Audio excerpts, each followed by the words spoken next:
Unang-una po, syempre, hulugan po muna natin siya ng 5 pesos. 5 pesos lang? Opo. Pagkahulog po natin ng 5 pesos, ready na po siya. Pero yung input po natin, yung water source po natin, pwede siyang direct sa gripo or if gusto tulad nito, nasa portable po tayo, walang tayong source na malapit na direct sa gripo, pwede po tayong gumamit ng mga timba o balde. Yung 5 pesos ay good, ilang minuto yun? Depende na lang din po yun sa client na ano po. So na-adjust po natin siya, depende So, sa atin. 5 pesos to 2 minutes. Aba. Ito po, minutes. ayun po dito, 3 minutes po yung nakaset. Ay, mandar na, dali! Aba. Sayang! Nasa 2 o 3 minutong car washing daw ang katumbas ng 5 piso. Lang po yung 3 days. Ay! Ay, parang nakakaano naman to. Galing, ang lakas ha!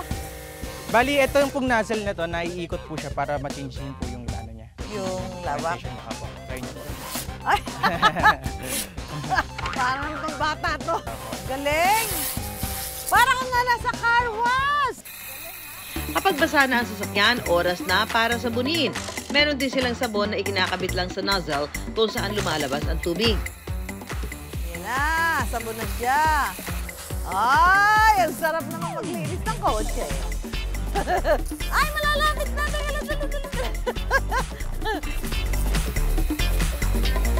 Wa na.